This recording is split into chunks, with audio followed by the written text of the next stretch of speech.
Hi everyone, welcome to my channel. My name is Sarah. If you're coming over from Instagram, you might already know me over there as Already Shopped It. I have been posting makeup and skincare content on Instagram for a little over a year and a half, and I've decided to take this show on the road via a YouTube channel. So if you like beauty content, if you like a little bit more of a mindful approach to the consumption of beauty, not feeling the pressure to keep up with all the latest launches and showing more love to what you already have in your collection, I hope you will join in on the fun. I would love to have you.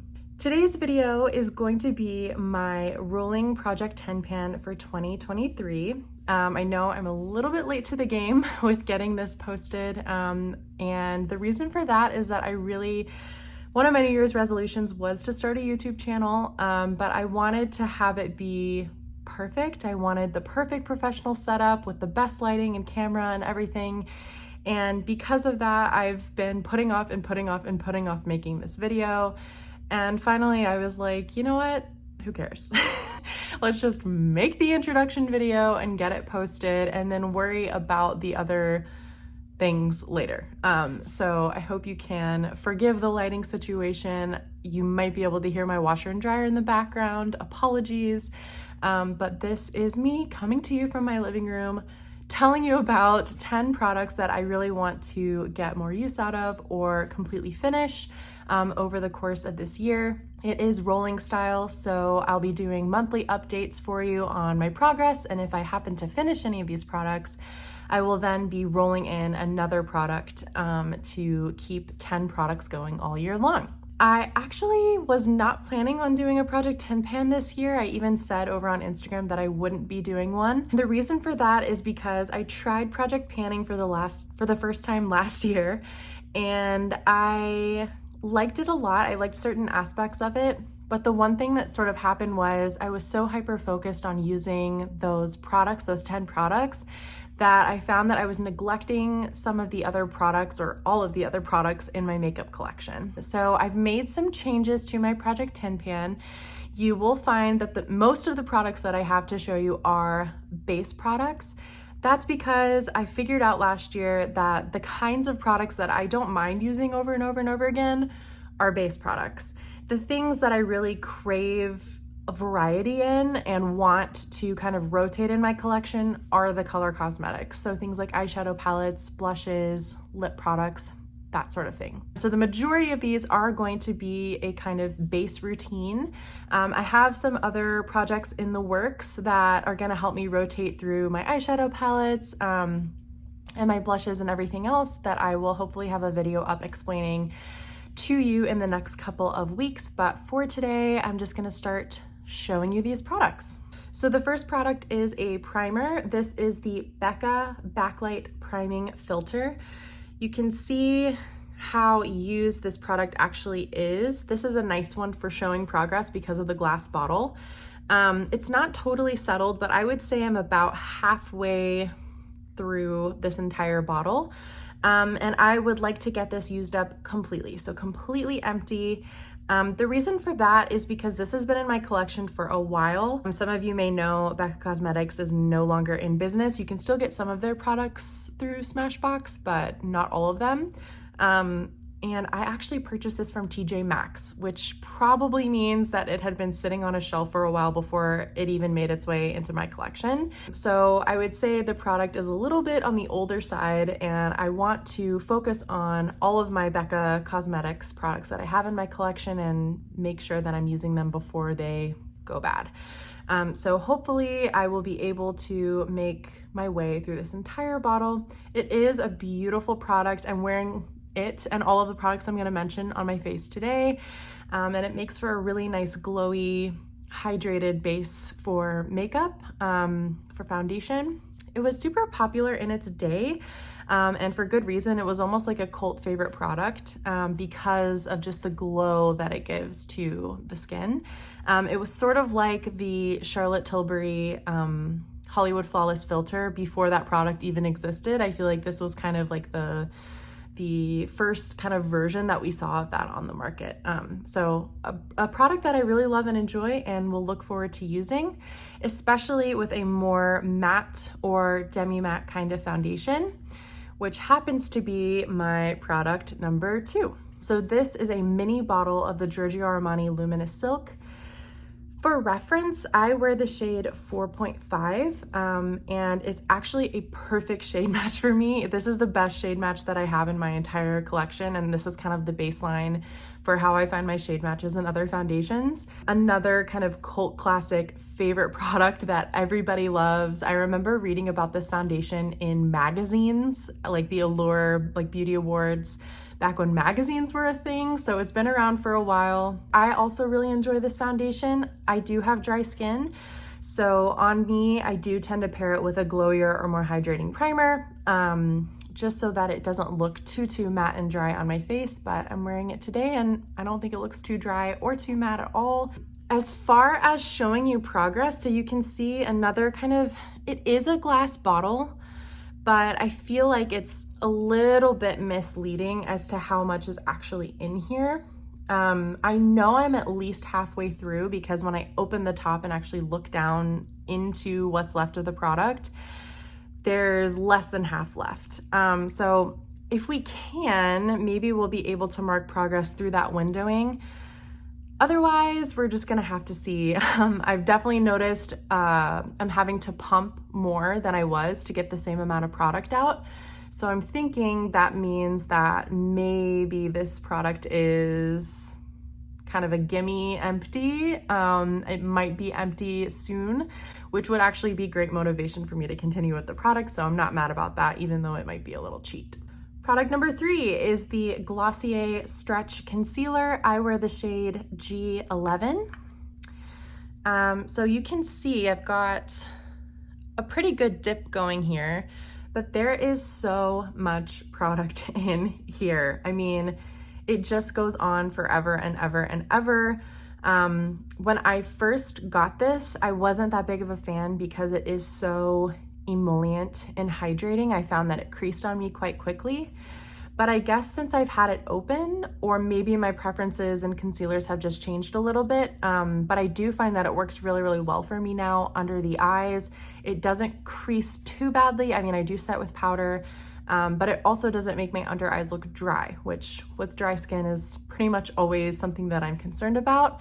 But the thing with this is that it's more pigmented than you think it's gonna be, so a little bit goes a long way. I mean, I've definitely made progress, but pan I don't think is anywhere close. So we will see how much progress I can make on this. I'm not gonna set a goal to completely finish this one, but if I could hit pan, I would be very happy with that.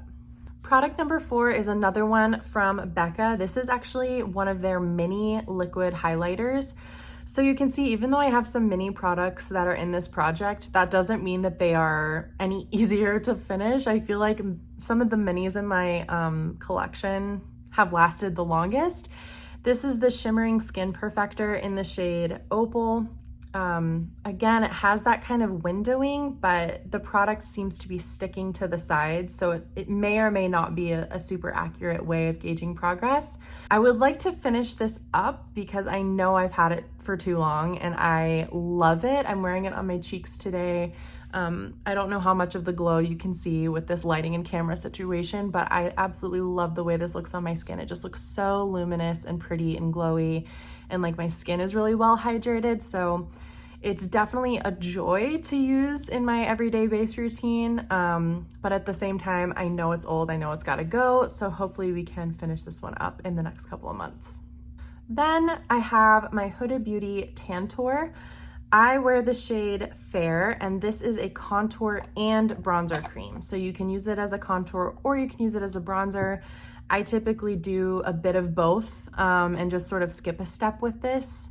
But you can see I hit pan on this actually quite a while ago, but it doesn't matter. There's still so much product in here, and this is another one where a little bit goes a long way.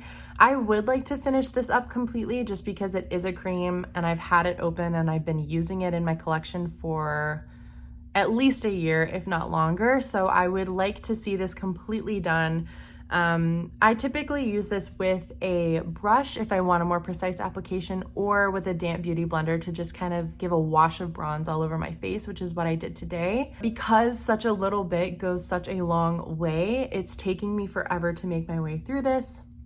So I honestly have no idea when I could have this emptied by. It could be 3 months from now, 6 months from now, it could be the end of the year. So we will just see how much progress I can make having this be my one and only kind of cream bronzer focus for the year. Product number 6 is the Too Faced Shadow Insurance. This is an eyelid primer that you put on before eyeshadow. I'm gonna be honest with you, I don't actually know if I see a huge difference when I use this, but I feel like I need to try to use it up before I try any other eyelid primers. While I have dry skin, I do feel like I have slightly oily lids, and eyeshadow tends to break up on me and mascara tends to smudge on me, that sort of thing. Also, my eyes are, slightly hooded, so that also plays a role. So having a primer step is important, I think, to keep those kinds of issues at bay. I don't know if this does that for me in any hugely noticeable way, but it's something that I've had in my collection for a while. I've used quite a bit of it, and I would just like to use it up and get it out and try a different eyeshadow primer. So we will hopefully be able to see some progress on this. I'd like to finish up the entire tube by the end of the year, hopefully sooner. And yeah, this is kind of boring, but I would just really like to get this out of my life. Product number 7 is a product that I really like, but I am a little bit salty about. I think you can probably see why. This is my Kosas Cloud Set Powder. I wear the shade Breezy, and my packaging is broken. And when it broke, it dug into the product and took a big chunk out. I do like this powder. I have dry skin, so sometimes powders can make me look really flat or cakey or dry my skin out. And that isn't an issue with this powder, so it's really, really good for people who have dry skin or people who don't like the look of powder on their skin. But the component being broken like this has really limited my ability to travel with this product. It's made it more likely to just kind of fall off my desk and break into 1,000 pieces onto my carpet, that sort of thing. So I would like to just use this up. Ideally, I would have the whole thing finished pretty soon here. It typically has, when you first get the product, it has like a pretty big dome. So I've worked my way down a little bit, but still I don't really think we're anywhere close to finishing this powder. So some focused kind of effort on this would be good so that I can just get this broken, hazardous packaging out of my collection. Product 8 and product 9, I'm gonna kind of talk about together in one breath because they're both brow products and they're both from Kosas. So I have the Kosas Brow Pop Pencil in the shade Medium Brown, and the Kosas Air Brow in the shade Clear, but it looks disgusting. The packaging is holographic, so it's kind of hard to see, but when I hold this up to the light, it looks like I'm about halfway finished with this product.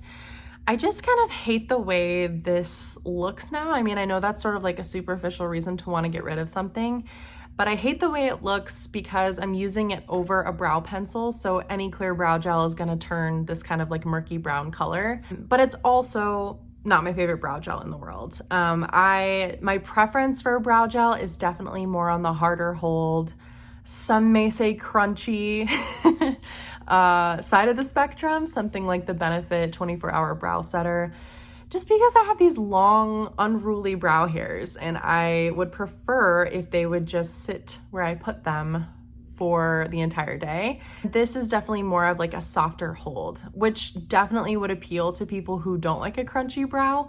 But for me, it does the job, but it's not my absolute favorite. So hoping to finish up the entire thing and move this out along with the brow pencil.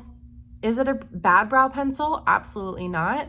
But it's also just not anything particularly special, so I'm not sure I would repurchase this again. I would probably, in all honesty, just buy a brow pencil from the drugstore.